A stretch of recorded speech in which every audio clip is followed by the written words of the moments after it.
Una vez finalizadas ambas obras y tras la presentación de nuestro pregonero, será pronunciado el pregón oficial de esta Semana Santa del 2018 por don Francisco José Dacova Cerviño. Gracias. Ay, ay, ay, ay,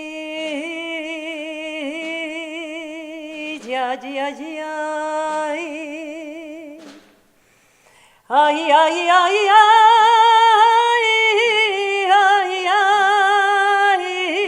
ay, ay, ay,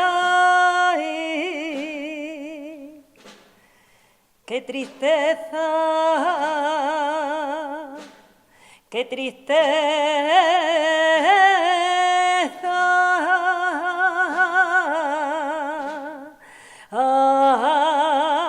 ay, amargura, soledad del Viernes Santo, ay, ay, ay, ay.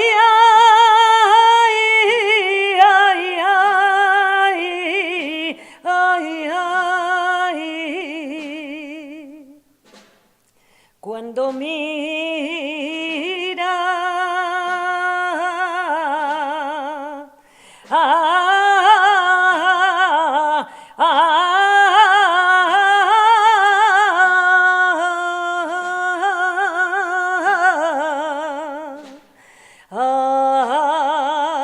con ternura y a tu hijo agonizando, ay, ay, ay,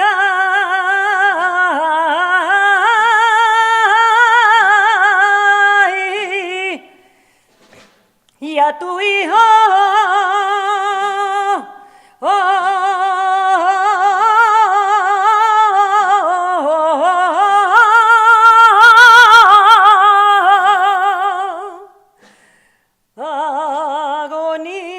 agonizando y en la cruz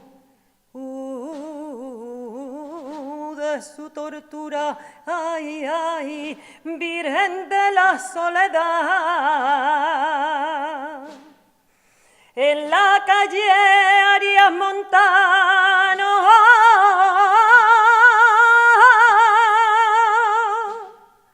mirando al Guadiana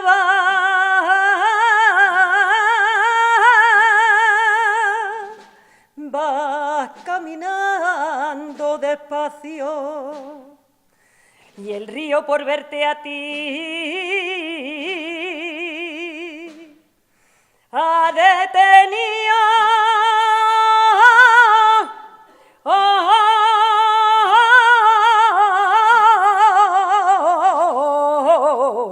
ha detenido su paso y el río por verte a ti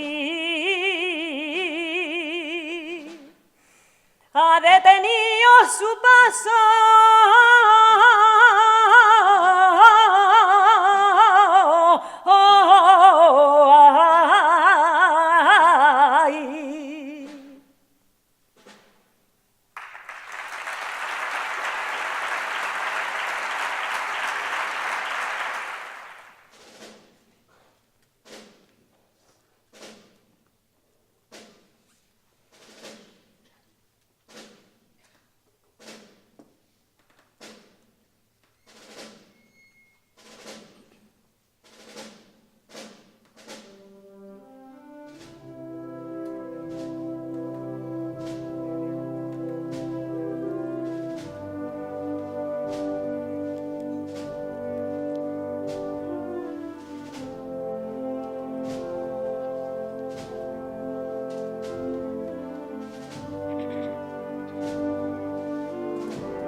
Supongo que esperáis de mí que arroje algunas luces sobre la faceta más humana de mi padre, que ponga en valor sus virtudes cotidianas y que exponga aquí el recorrido de su carrera militar.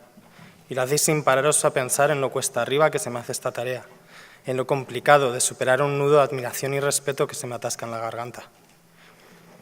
María y José encontraron a Jesús en el templo con 12 años, hablando con total tranquilidad y fluidez con los doctores de la Torá de su padre. Pero a menudo me pregunto, leyendo el Evangelio de Lucas, el que presenta su carisma más cercano, si Jesús también hablaría de su otro padre, José, con sus amigos, si les hablaría de las mañanas jugando en el taller de carpintería, igual que yo jugaba en el despacho de mi padre, con sus cosas cuando era pequeño, o si escucharía las historias sobre la infancia de José, que con total seguridad se contarían en las reuniones familiares de Nazaret, de la misma manera que yo escuchaba las de la infancia de mi padre en las Navidades en Orense. Algunas de estas historias se remontan a un pequeño pueblo de la provincia de Orense a finales de los años 50 o principios de los 60, y me hablan de una infancia dura, pero feliz, del primero de 4 hermanos, uno de los cuales, un tío que yo nunca llegué a conocer, murió cuando era poco más que un bebé. Son historias de estrecheces económicas, en las que la imaginación suplía la falta de juguetes y la primera televisión no entró hasta llegado el momento en que la infancia da paso a la adolescencia.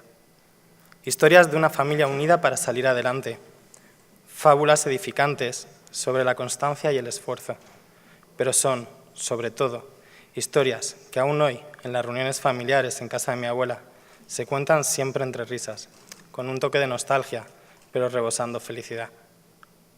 Pero mi historia favorita viene algunos años después, cuando 2 estudiantes de bachillerato, cada uno desde la organización juvenil de su colegio, deciden invertir su tiempo libre y parte de su paga semanal en un fondo común para visitar y ayudar con distintos proyectos sociales a gente necesitada de la periferia de su ciudad. Nuestros protagonistas se conocen allí y allí se enamoran.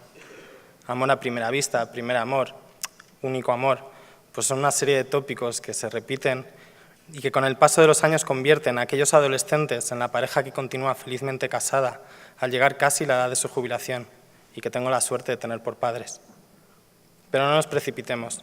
En la hora general Dacoba comienza su carrera militar a los 17 años, todavía un niño, despidiéndose de su familia y de mi madre, petate al hombro para ingresar como cadete de la Academia General Militar de Zaragoza.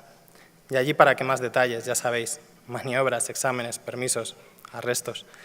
Y una boda casi clandestina, antes incluso de que ambos finalizaran sus carreras, ella en Madrid y él en Zaragoza. Tal vez por eso, por los largos años de separación, no dudaron en elegir las lejanas Islas Canarias como su primer destino. Había mucho tiempo que recuperar y mucho, mucho amor que compartir. Tanto que allí nací yo. Los siguientes años no quiero aburriros demasiado, los pasó de destino en destino. El deber le llamó a veces a otras ciudades, a otros países, como Burgos o Roma. En otras ocasiones hasta el corazón más terrible de alguna zona de operaciones, como los Balcanes o Bagdad, siempre alternando el bajar al barro, donde su vocación le ha hecho siempre sentirse más completo, con el también necesario trabajo en los despachos del Estado Mayor del Ejército, para hacerles siempre más ligera la carga a otros. Mi padre es para mí ejemplo de algunos de los valores que se celebran en esta Semana Santa, como el sacrificio o la entrega, pero especialmente el del amor al prójimo, en el que ellos me han educado. Quizá por eso siempre ha desempeñado con cariño y orgullo cualquier puesto de responsabilidad. Recuerdo escucharla hablar con pasión sobre su trabajo, ardor guerrero que vibraba en su voz, si me permiten el uso de la expresión del himno de infantería. Pero creo que nunca le he visto más feliz que en la época en que era capitán. Y es que ya lo decía Camilo José Cela, ningún oficio más bonito que el de capitán de infantería, artesano del valor heroico, orfebre del valor estoico, que va a pie donde lo mandan, con sus hombres detrás, y que a veces se queda en el camino por una bala, con qué facilidad, Dios mío, que le para los pulsos del corazón. Decía que Alemania, Badajoz, Burgos, Roma, los Balcanes, Bagdad o el Líbano son la historia de sus logros y hazañas. Pero para un hijo, esta es también la historia de sus ausencias. Cualquiera que tenga en su familia un militar sabe de lo que le hablo. Hablo del temor a no volver a ver a un padre, el temor a que sufra daño, sienta miedo o regrese con pesadillas y cicatrices invisibles que uno no puede curar. Pero hay una suerte de cercanía en esa ausencia, a pesar de la distancia. La presencia invisible de un padre Para el hijo, que camino al colegio una mañana piensa en él y la adivina allá lejos, en Bosnia, por ejemplo, escoltando a otros niños al colegio en ese preciso momento, y siente la indescriptible sensación de felicidad que solo conoce quien ha compartido alguna vez lo más valioso que tiene con quien más lo necesita. Y hay una suerte de consuelo en ese dolor, un consuelo que se manifiesta de dos maneras distintas pero complementarias.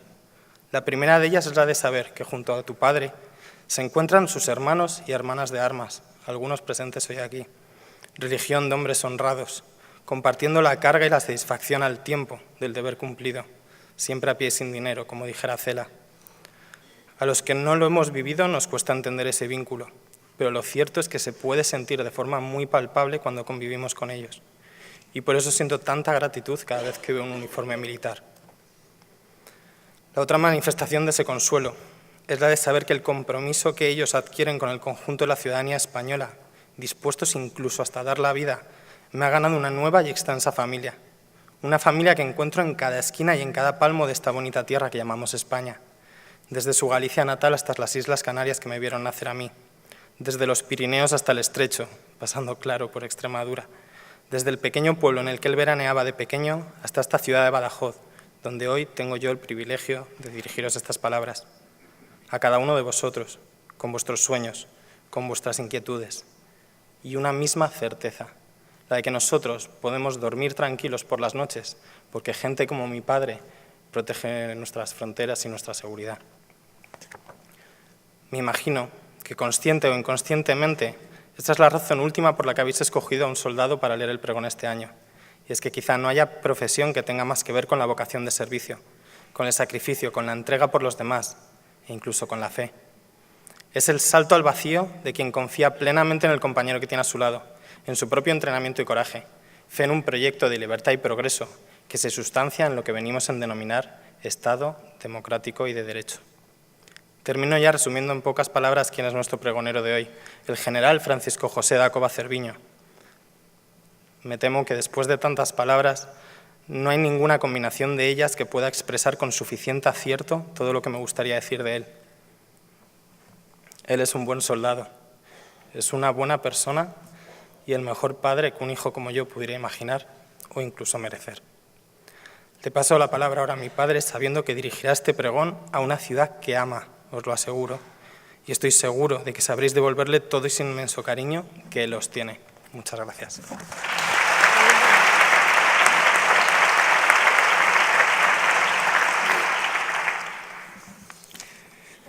Gracias, Filio. Solo ha cometido un pequeño desliz de arrestos, casi nada, ¿verdad, Paco?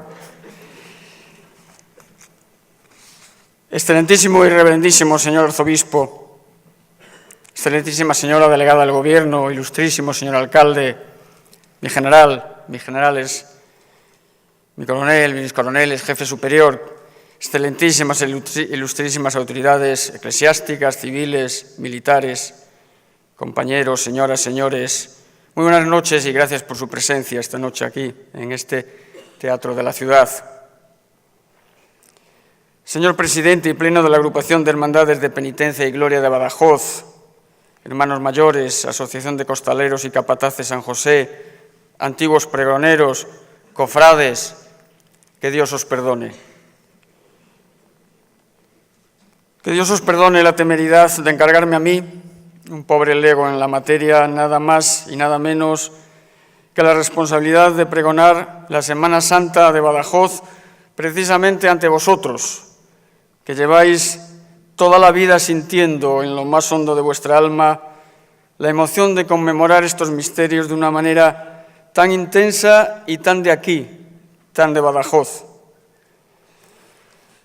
No obstante, y aunque la certeza de mi escasa idoneidad para el encargo me inquieta, también es igualmente sabido que lo que con amor se emprende no tiene precio a los ojos de Dios.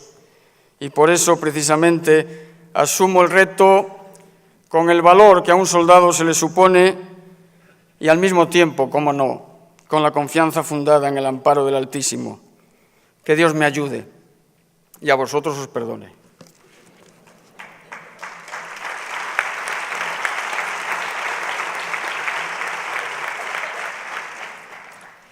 De un pregonero se espera eso, que pregone, que anuncie un evento normalmente de singular relevancia, claro. Señoras y señores, se hace saber que tanto amó Dios al mundo, y naturalmente también a Badajoz, que nos entregó a su propio Hijo para que el mundo se salve por él. He dicho. Por eso, he de confesarles que mi primer impulso podría haber sido el de invitarles a participar en nuestra Semana Santa y misión cumplida. Desde luego, no haré tal cosa. Yo, con este granito de arena, me sumo a la expresión pública de fe en Jesucristo, que son precisamente las celebraciones que vamos a vivir en los próximos días. Expresión pública y sin complejos, en las calles de Badajoz, porque, como dijo el Papa Francisco, si no confesamos públicamente a Jesucristo, nos convertimos en una simple ONG.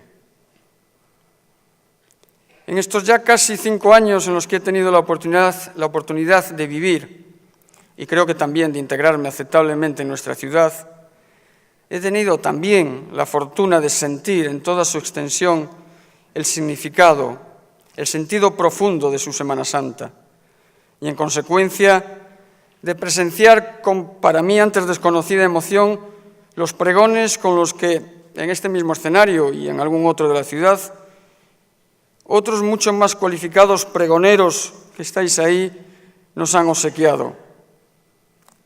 Es verdad que nadie puede dar aquello que no tiene, por eso no esperen de mí el arrebato vibrante de mis predecesores, sino más bien los susurros del silencio con los que yo aprendí a vivir la pasión y muerte del Salvador en los ya lejanos años de juventud allá en mi Galicia natal. Una celebración íntima, introspectiva, tal vez incluso un tanto melancólica, consecuencia probable de la bruma y el frío que en estas fechas suelen apoderarse de las noches de procesión en mi tierra. Tras la del Domingo de Ramos, una única procesión recorría las calles de Orense, la del Viernes Santo, Santo Entierro. Breve, silenciosa, escasa de pasos, fría, muy fría, los pies congelados y los ojos tristes ante la muerte de nuestro Señor. Una Semana Santa que en su manifestación pública es bien diferente de la generosa explosión de fervor vivido por tantas cofradías, en tantas procesiones y en tantos pasos de sobrecogedora belleza como los que tenemos aquí en Badajoz. Pero, por supuesto, exactamente iguales en su esencia, pues ambas celebran y conmemoran el mismo misterio de la pasión, de la muerte y de la resurrección de Jesús de Nazaret. En la Catedral de Orense, en una capilla que lleva su nombre, se venera la imagen del Santo Cristo. Se trata de una imagen gótica de unos 2 metros de altura que impacta realmente por su tremendo realismo. La cabeza, con la boca profundamente abierta, contribuye a dar la sensación de muerto al Cristo. La barba, el bigote y el pelo son postizos, pero de pelo natural, y circula incluso por la ciudad la leyenda de que este pelo le crece. Esta es la imagen icónica de la Semana Santa orensana. Como ha dicho mi hijo, yo nací y me crié en una familia humilde y sencilla, y a pesar de las estrecheces, mis padres hicieron todo lo posible para que tanto mis 2 hermanas como yo estudiáramos en los mejores colegios, y no solo buscando la calidad de la enseñanza, que también, sino sobre todo buscando la formación en la fe. La providencia, que no descansa, hizo que a mí me correspondiera estudiar con los hermanos maristas, y nunca se lo agradeceré lo suficiente a la providencia y a mis padres. Así, aprendí a preparar la Semana Santa en unos retiros juveniles que tal vez pomposamente llamábamos ejercicios espirituales, que no se nos ofenda San Ignacio.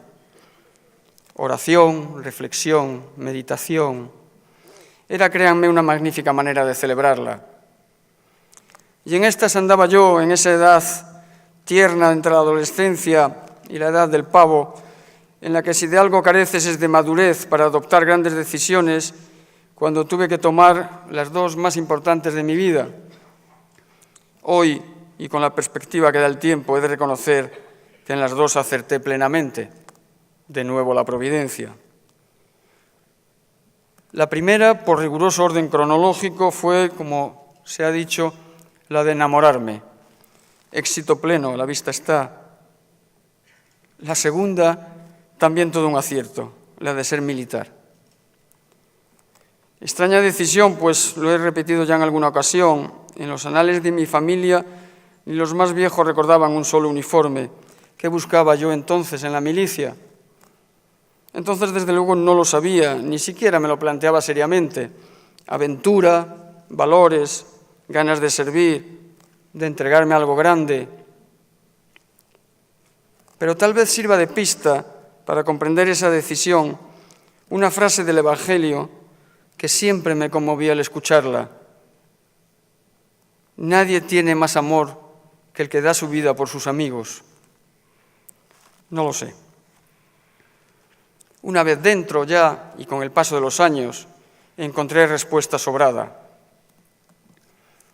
Ese ejército que ves vago al hielo y al calor, la república mejor y más política es del mundo, en que nadie espere que ser preferido pueda por la nobleza que hereda, sino por la que él adquiere. Porque aquí a la sangre excede el lugar que uno se hace, y sin mirar cómo nace, se mira cómo procede. Mi fe, por lo tanto, es la fe de un soldado, y será desde esta perspectiva desde la que trataré de invitarles a involucrarse de todo corazón en la Semana Santa que está a punto de comenzar. La fe de un soldado, les decía, que ha de ser sencilla y sincera, como la del centurión de Cafarnaúm. Señor, no te molestes, no soy digno de que entres en mi casa, basta que lo digas. Ni siquiera fue él en persona a ver a Jesús, sino que envió a algunos de los ancianos de los judíos. Merece, Señor, que se lo concedas, porque tiene afecto a nuestro pueblo y nos ha construido la sinagoga. Respetuoso con las normas de los judíos, no quiso poner a Jesús en el brete de contaminarse entrando en la casa de un gentil, de un extranjero. Fe humilde y confiada, porque yo también vivo bajo la disciplina y tengo soldados a mis órdenes, y digo a este ve y va, y al otro ven y viene. Sanación de alma y cuerpo, petición de ayuda ante el sufrimiento del centurión por el soldado enfermo y sufriente. ¿Cuántas veces, en una situación similar, de un pariente o un amigo enfermo, necesitamos volver humildemente la vista a Jesús y decirle, Señor, si tú quieres?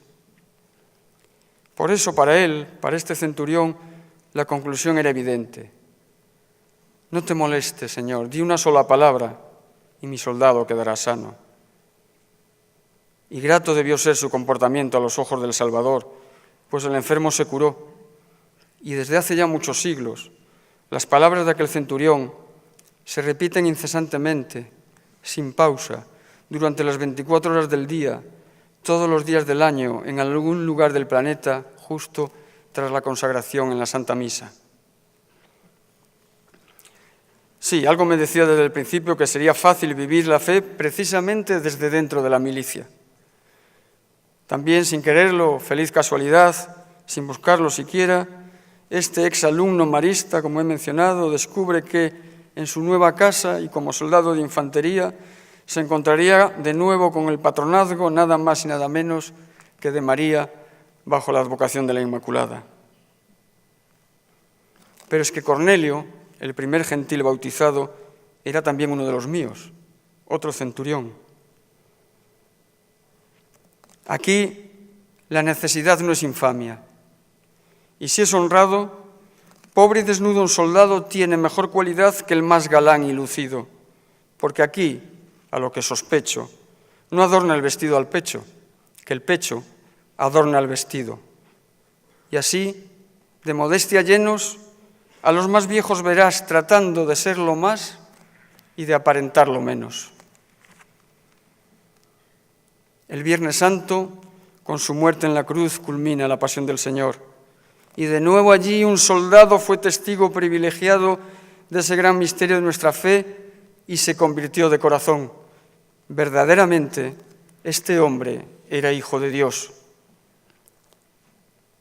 A pesar de su duro cometido como miembro de unas fuerzas de ocupación y de los brutales métodos de entonces, no debía ser mala la calidad humana de aquel oficial a la vista de esta conversión. Las tropas romanas estacionadas en aquellas fechas en Palestina estaban compuestas por soldados ya veteranos, acostumbrados, eso sí, a pasadas campañas de expansión del imperio, pero ahora destinados en una región pacificada, la Pax Romana del emperador Augusto, heredada por Tiberio, una actividad más policial que de conquista, y Longinos estaba, con toda seguridad, más que acostumbrado a la crueldad de los combates, y habría presenciado numerosas ejecuciones, crucifixiones como la de Jesús. No sería ciertamente un hombre fácil de impresionar, y desde luego interpretaría todo lo que estaba presenciando con su mente analítica propia de su condición militar. Padre, perdónales porque no saben lo que hacen. Increíble y desconcertante. Este pobre reo, a todas luces inocente, víctima de una auténtica vendetta por parte de los suyos, un derrotado, se carga de dignidad y de magnanimidad como un verdadero César y se permite perdonar. No acusa, no se defiende, no se justifica. Qué extraño. Aquí hay algo que se me escapa, pensaría el centurión. ¿Quién era ese padre al que se dirigía el reo alzando sus ojos al cielo? ¿Quién era ese padre?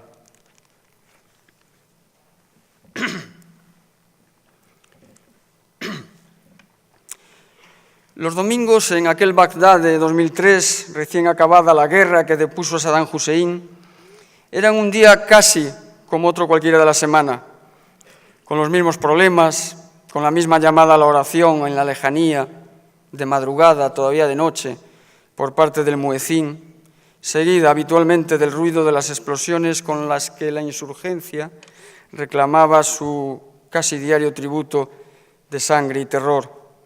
Pero los miembros de la numerosa y variopinta comunidad internacional que vivíamos y trabajábamos en la irónicamente llamada Zona Verde de Bagdad, tratábamos, eso sí, de dar al fin de semana un aire algo diferente.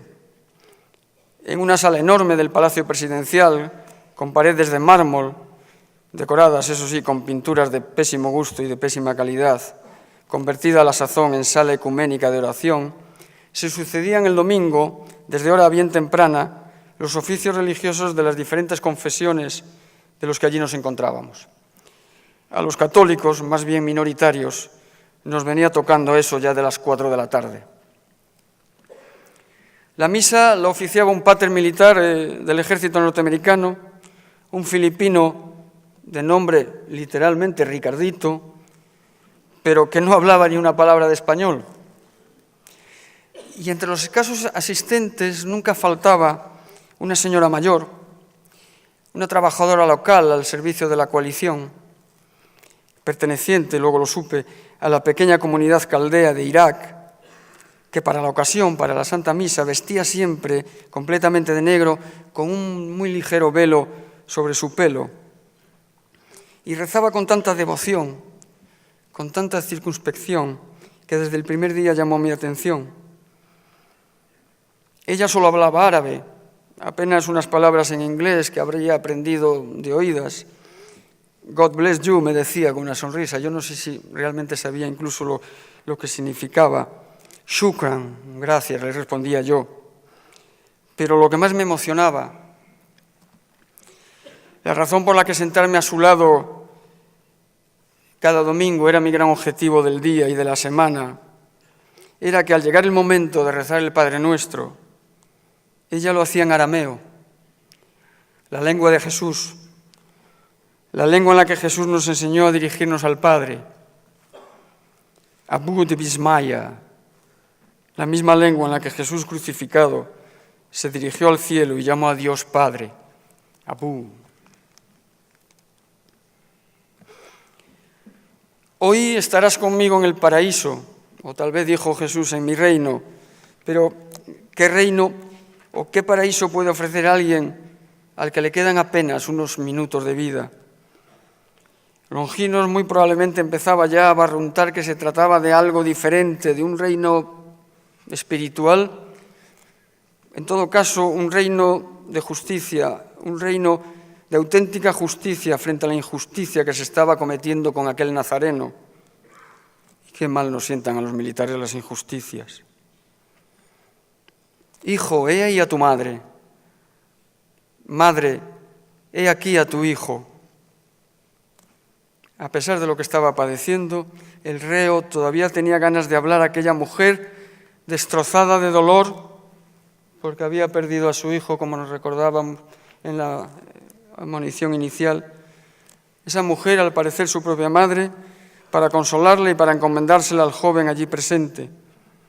Un gesto de ternura que con toda seguridad conmueve al centurión, porque él también tendría tal vez una madre en algún lugar lejano de la península itálica, o quién sabe dónde, y una familia, mujer, hijos, hermanos a los que no veía desde hacía muchos años.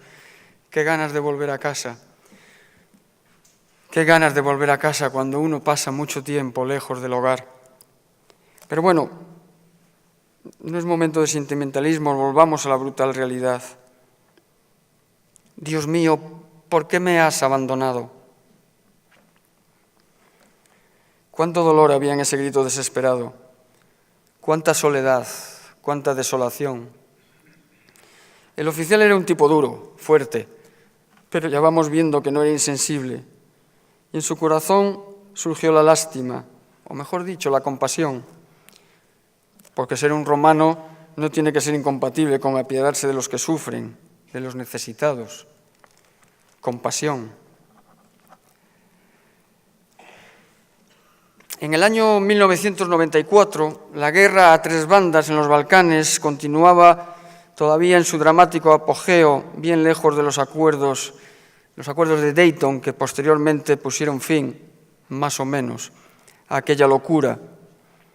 Y una de las cosas que más te llamaba la atención cuando te adentrabas por primera vez por el valle del Neretva, remontando la corriente del río, era ver cómo buena parte de las casas desperdigadas por los campos y colinas o en los pueblos estaban en pie, aparentemente enteras, pero sin tejado y sin puertas ni ventanas. Algunos de los presentes saben a qué me refiero. Una bombona de butano con la espita abierta y una vela encendida, y minutos después la explosión escapaba por las partes más débiles, el tejado, la puerta y las ventanas. Era la peculiar forma de disuadir a sus moradores, previamente expulsados a fuerza de matanzas y hostigamientos, de intentar el regreso. Sus casas, sencillamente, ya no eran habitables, y si un día osaban regresar al amparo de un hipotético e impuesto acuerdo de paz que ninguna de las partes enfrentadas deseaba, pues simplemente se les impediría repararlas. Stolac era uno de esos pueblecitos, de mayoría católica, en los que la comunidad minoritaria, en este caso los musulmanes, habían sido expulsados. Todos no, casi todos, porque tres ancianos habían decidido quedarse, no por gusto, sino porque a su edad nada tenían que ganar en ningún otro sitio, ni apenas nada que perder, quedándose allí en el pueblo en el que habían vivido toda su vida. Y a los católicos, ahora hegemónicos en el pueblo, tampoco les importaba demasiado, no eran peligrosos. Amira era una joven, también musulmana, a la que la guerra había sorprendido estudiando en Sarajevo. Su familia huyó de Stolac y se refugió en la capital, todos menos la abuela, una de esos tres ancianos a los que me refería. Amira, a pesar del peligro y contra la corriente de refugiados que se desplazaban de sur a norte, inició el camino inverso, regresó a Stolac y se hizo cargo de la abuela y de aquellos pobres viejos. Por cierto, a los tres iniciales se sumaron luego varios católicos a los que la guerra había dejado huérfanos de hijos. Y en una de las casas abandonadas, pero con tejado y con puerta y con ventanas restauradas por las tropas españolas, Amira daba el mejor ejemplo posible de compasión y de misericordia hacia quienes nada esperaban ya de la vida, sino morir en su tierra con un mínimo de dignidad. Hermoso ejemplo de compasión, venga de donde venga.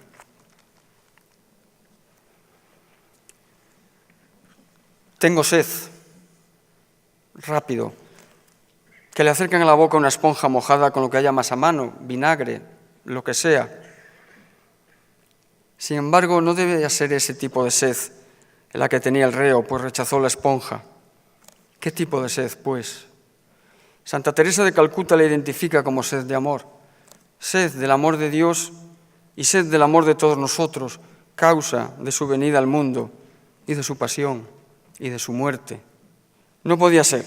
Durante toda la mañana este hombre se venía resistiendo a aceptarlo porque hacerlo suponía asumir un cambio radical en su vida, un cambio que tiene un nombre, conversión.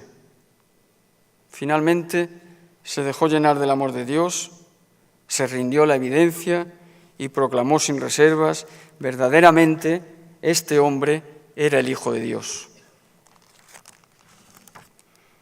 Impresionante, maravilloso, no sé cómo calificarlo, el breve itinerario, apenas de unas horas, recorrido por mi compañero desde la tarde del jueves. Un militar probablemente lleno de virtudes humanas que finalmente le han llevado a la fe al pie de la cruz, ante un crucificado como tantos otros que él había visto morir, imagen viva del fracaso. Y sin embargo, qué suerte la de este centurión, ¿verdad? ¿Puede haber en toda la historia de la humanidad un momento más digno de ser presenciado?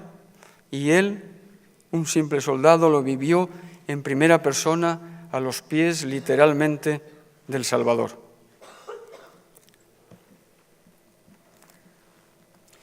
Ya ven ustedes, no es tan paradójico ser soldado y vivir la fe en Cristo resucitado. Por el contrario, el militar necesita armarse de buenas razones, como se ha dicho, para poner incluso su propia vida en riesgo. Valores, convicciones, compromiso. La diferencia, precisamente, entre un soldado y un mercenario. Nuestras ganas de servir las sublimamos en ese objeto de amor apasionado que es la patria. Pero independientemente de la opción religiosa de cada uno, necesitamos además un enganche con lo trascendente, algo que dé sentido a un sacrificio personal que puede llegar a ser definitivo. El soldado necesita saber que la muerte no es el final, que aunque morimos no somos carne de un ciego destino. Por eso, en el momento más emotivo con el que finalizan todas nuestras ceremonias, ese en el que recordamos a quienes nos precedieron, al toque de oración elevamos la vista al cielo y cantamos, emocionados, que cuando la pena nos alcanza por un compañero perdido, que cuando el adiós dolorido busca en la fe su esperanza, en la palabra de Dios confiamos, con la certeza en que Él ya le ha devuelto la vida y ya lo ha llevado a la luz.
Mi profesión me ha permitido, es más, me ha ayudado a vivir en primera persona experiencias del amor de Cristo en las circunstancias más insospechadas. No me ha sido nada difícil ser un soldado al servicio de mi gente, de mi patria y al servicio de Cristo. Al fin y al cabo, como se ha mencionado ya también, alguien dijo una vez que la milicia no es sino una religión de hombres honrados. Y es que aquí, en fin, la cortesía, el buen trato, la verdad, la firmeza, la lealtad, el honor, la bizarría, el crédito, la opinión, la constancia, la paciencia, la humildad y la obediencia, fama, honor y vida, son caudal de pobres soldados que en buena o mala fortuna la milicia no es más que una religión de hombres honrados. Estos versos los escribió, claro, otro soldado, se llamaba Pedro, don Pedro Calderón de la Barca.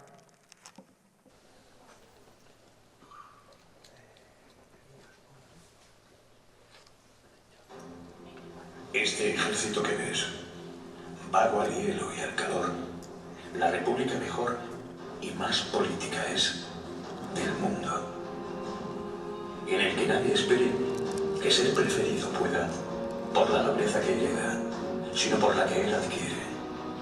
Porque aquí, a la sangre excede el lugar que uno se hace, y sin mirar cómo nace, se mira cómo procede.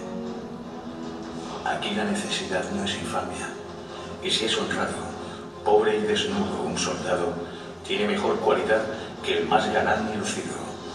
Porque aquí, a lo que sospecho, no adorna el vestido al pecho, que el pecho adorna al vestido.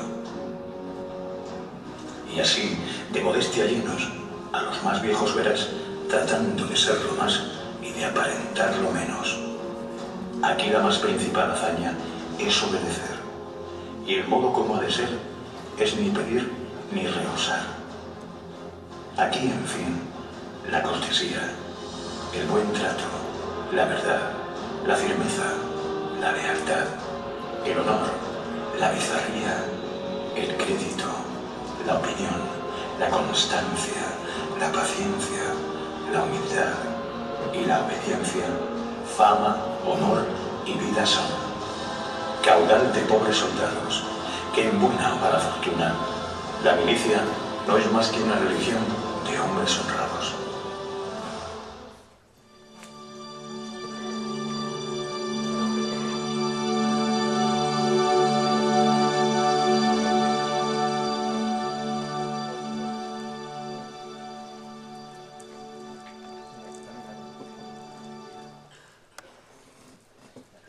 El sábado santo tocaba vigilia y en mis recuerdos ese era el momento más grande y más emotivo porque al final resucitó. El derrotado del viernes ha triunfado. La resurrección es evidentemente el hecho más trascendental de todo el misterio de la salvación, el que da sentido a nuestra fe. La resurrección es la luz que barre las tinieblas de los días anteriores. Si Cristo no hubiera resucitado, vana sería nuestra fe. Queridos amigos, en unas horas dará comienzo la Semana Santa de Badajoz. Las imágenes, la música, las vestiduras de los penitentes, el silencio. En una palabra, la liturgia nos llegará al corazón y ha de encontrarnos receptivos, preparados para acompañar al Señor por las calles de nuestra ciudad. En el Domingo de Ramos, en el lavatorio de los pies, en la cena, en el huerto, en el prendimiento, en los azotes, con las espinas, con Pedro y sus negaciones ante Pilatos, en las caídas camino del Calvario, con la madre sufriente, con los ladrones, con mi amigo Longinos.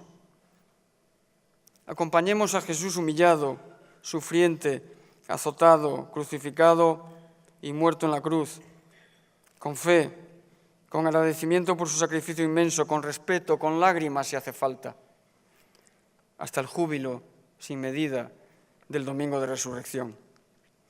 La liturgia del templo continúa en la calle. Las procesiones no suplantan la liturgia, pero la complementan. Y Badajoz vive intensamente estos misterios. Badajoz celebra con pasión la pasión de Cristo. Y así, generación tras generación, los badajocenses hemos hecho de nuestra Semana Santa una seña de identidad.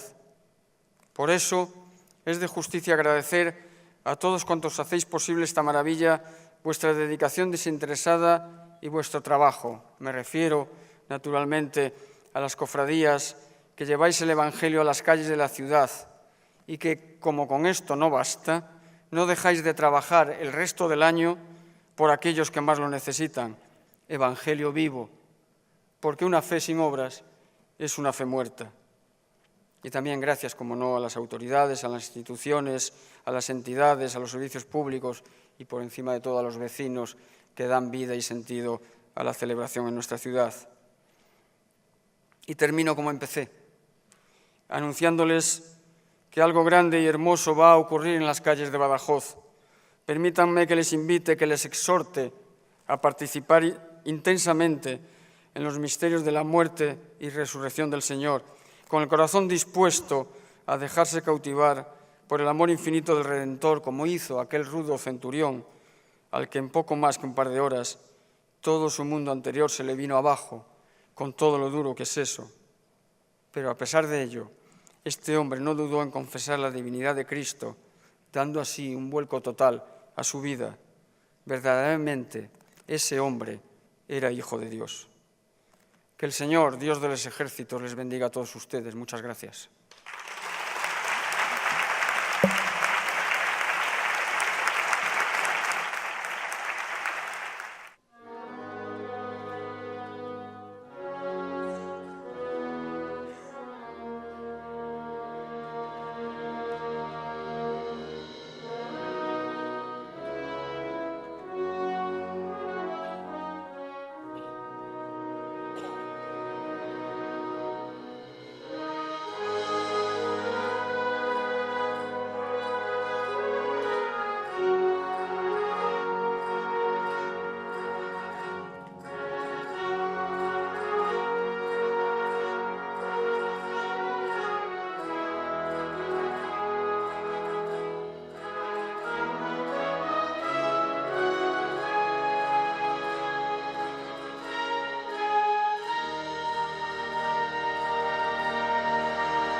Gracias.